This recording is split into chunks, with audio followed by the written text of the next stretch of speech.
AVRant and SVS have teamed up to bring you an unbelievable opportunity.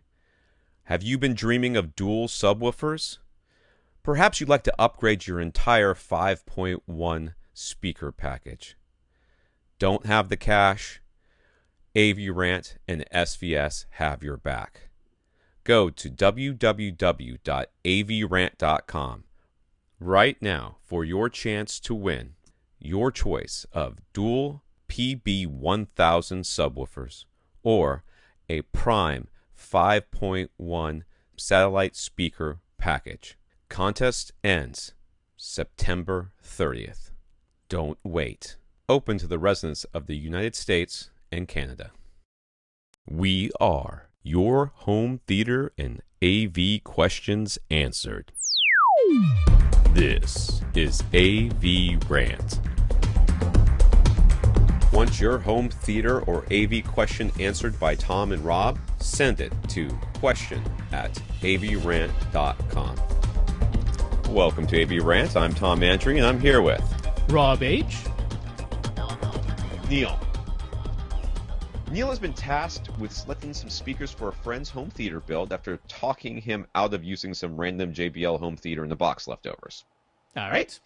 The budget is New Zealand $1,000. So 1,000 New Zealand dollars. I don't know what that is. Canadian dollars is about the same as Canadian dollars, which is what, like about 75 cents on the dollar American right now. Yeah. All right, 75 cents. All right. For a pair of bookshelves and matching gear, the plan is to get 3 good front speakers and use the JBL leftovers as surrounds, which is a pretty good plan. I like it. Neil says currently he's looking at either.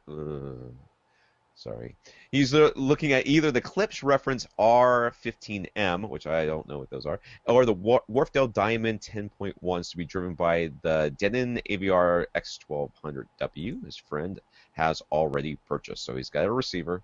He just needs the speakers. Yes.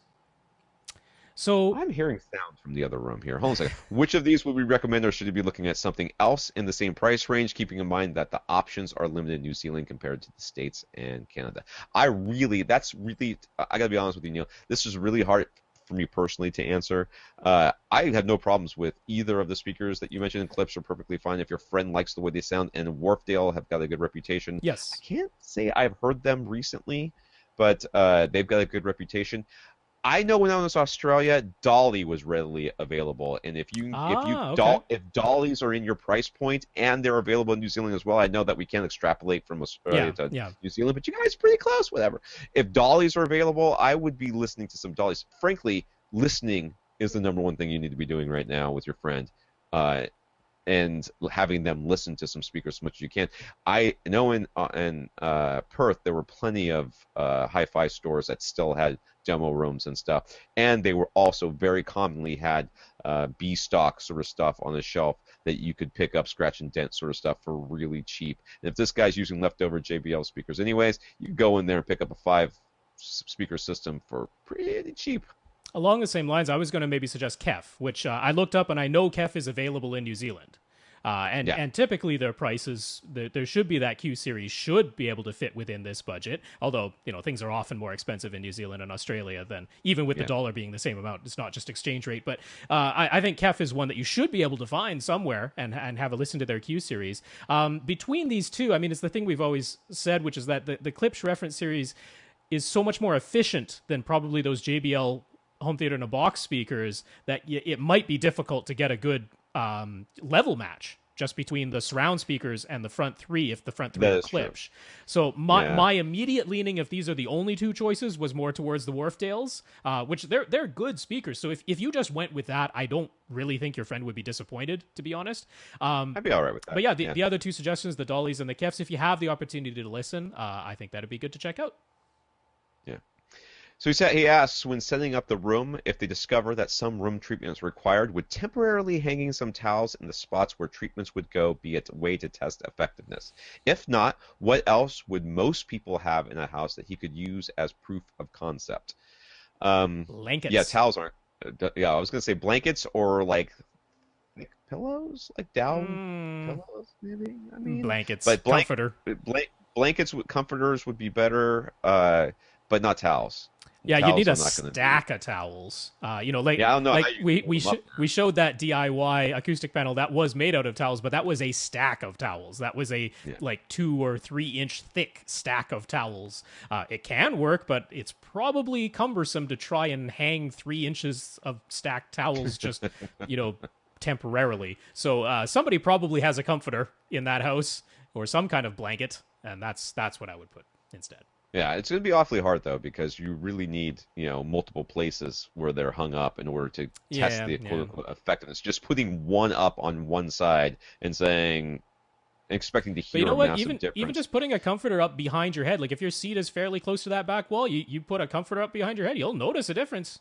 You will notice that is absolutely true, and that's what I was going to say is that testing like a sidewall or something or behind the front speakers probably not going to be something you're going to hear maybe, but probably not something you're going to hear a huge difference from just this way. But if you are sitting close to a back wall and you're having intelligibility problems, or even if you're not, and you put it behind your head on that back wall, you may find that will give you something that you can hear. Lastly, he asks, any chance of ever having Liz on the show again? We need an update on the room within a room. I can give you that update right now. That never happened. The room within a room did not happen. What did happen is Liz got pregnant and had a baby. So there is no room. The baby had a room within a room for a while. Baby had a room within a room? Mobile room within a room had that's right. There was no. There it is. Now, news that Rob doesn't even know is I got an email from Will, Liz's husband, I think yesterday. They're going to be in Jacksonville, which is about 4 hours away from me next weekend. So I am going to try my damnedest to get up there for lunch on Saturday and see them. Will I record the audio? Almost certainly not. But I will at least get more of an update and take some pictures and post them to the website or the Facebook, more likely the Facebook page. And maybe I'll get her to take a quick video with me and we'll put it up on or just YouTube. Just say hello AVRant or something. That can probably be managed. Yeah, that'd be great. So yes, I'm hopefully going to see Liz again pretty soon. So on the podcast again, I would like for my 10th year, for the 10-year anniversary, to get both Liz and Dina on in some fashion. Even if it's just a quick shout out, hello from either one of them would be great, or both of them really would be great. And on for a full 2 hours. I don't really think that's in the cards, but we'll try. I'll try. I have tried multiple times. I will try again. I am not above groveling and begging. So there we go.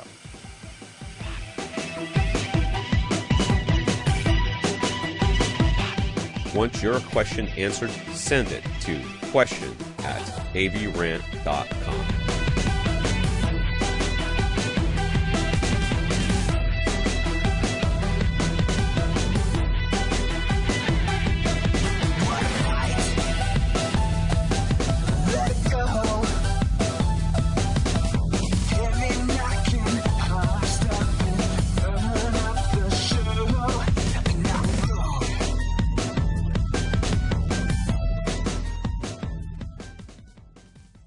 This is AVRant.